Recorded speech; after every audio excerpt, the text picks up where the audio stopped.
शहर के मारावा स्कूल के पास पोल पर फॉल्ट दूर करते समय अचानक सप्लाई शुरू करने से एक लाइनमैन की मौत हो गई। लाइनमैन की मौत पर परिजनों ने हंगामा कर दिया, बिजली विभाग पर लापरवाही का आरोप लगाए। वहीं बिजली निगम ऑफिस पर एसी का घेराव किया।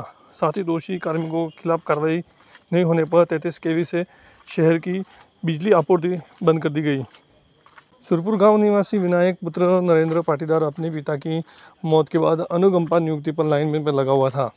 शनिवार शाम को विनायक अपनी टीम के साथ शहर के मारावा स्कूल के पास पोल पर फॉल्ट आने से लाइन को ठीक कर रहा था। इस दौरान अचानक बिजली की सप्लाई शुरू होने से विनायक को करंट लग गया। वह पोल से नीचे गिर गया। साथ ही कर्मी उसे लेकर डूंगरपुर जिला अस्पताल पहुंचे, जहां पर डॉक्टरों ने जांच के बाद उसे मृत घोषित कर दिया। सूचना पर परिजन और ग्रामीण जिला अस्पताल पहुंचे, जहां परिजनों ने बिजली विभाग के कार्मिकों पर लापरवाही के आरोप के चलते विनायक की मौत होने का आरोप लगाया। शव को मोर्चरी में रखवाने के बाद परिजन बिजली निगम के ऑफिस पहुंचे, जहां उन्होंने एसी का घेराव करते हुए हंगामा कर दिया। परिजनों और ग्रामीणों ने लाइन चालू करने वाले दोषी कार्मिकों को बुलाने और उनके खिलाफ कार्रवाई की मांग पर अड़े रहे। वहीं परिजनों और ग्रामीणों ने 33 kV से शहर की सप्लाई को बंद कर दी। वहीं दोषी कार्मिकों को बुलाने और कार्रवाई नहीं होने तक सप्लाई चालू नहीं करने की बात कही है। फिलहाल बिजली विभाग के एसी और पुलिस परिजनों से समझाइश का प्रयास कर रही है।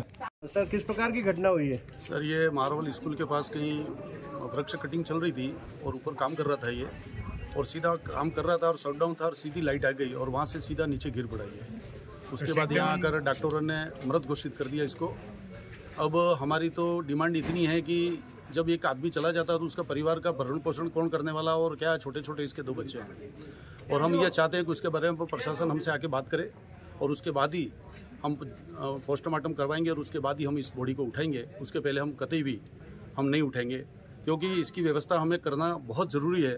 अगर नहीं करेंगे, और ऐसी ये डूंगरपुर जिले की दूसरी या तीसरी घटना हो गई हमारे सामने, तो इतनी लापरवाही अगर डिपार्टमेंट करता है, जो भी अधिकारी करते हैं, और फिर इसके बाद अधिकारी एकदम चले जाते हैं अपनी सीट से उठ के, तो एक बड़ा दुर्भाग्य, इससे ज़्यादा दुर्भाग्य और क्या हो सकता है। कम से कम ऐसे समय में इनके डिपार्टमेंटली आदमी है तो डिपार्टमेंट के व्यक्ति को आकर और कम से कम कुशल के क्या है स्थिति, क्या बनी है, पूछना चाहिए। पर अभी तक तो शायद कोई व्यक्ति यहाँ आया नहीं हॉस्पिटल में, न मुर्दा कुटरी के पास में, न ही हम ये अधिष्ठान अभियंता जो पवस वितरण निगम लिमिटेड डूंगरपुर के बाहर भी खड़े हैं, पर वहाँ पर भी अभी तक कोई आया नहीं। और जनता में एकदम आक्रोश है कि ऐसा बार बार हो रहा है, ये गलत तरीके से हो रहा है, और इसको हर हाल में अगर लाइट थोड़ी सी धीरे भी आती तो कोई फर्क नहीं पड़ता था, पर एक व्यक्ति की जान चली जाना ये एक विधि के विधान के खिलाफ है।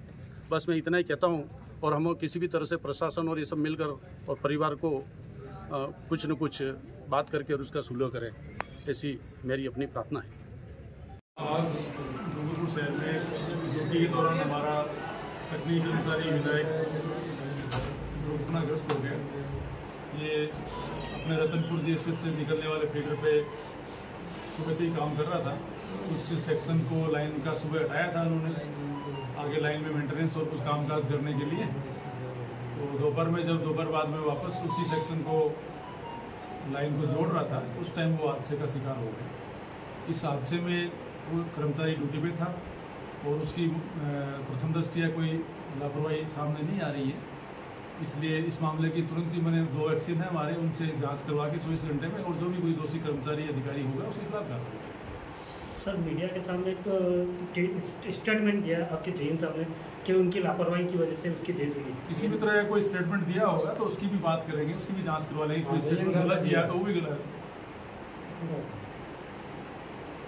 आर्थिक सहायता के रूप में चूँकि विनायक हमारा तकनीकी कर्मचारी था, और उसको जो भी परिलाभ एक तकनीकी कर्मचारी को मिलने होते हैं वो निगम के एक्सीडेंट के टाइम में 20 लाख रुपए एक मुश्त मिलते हैं, प्लस उसके जो भी अलग परिलाभ हैं, ईपीएफ के है, ग्रेच्युटी है, पेंशन है, मृतक को के आश्रित को नौकरी है, वो सब मिला के 30-35 लाख रुपए लगभग परिलाभ मिलते हैं।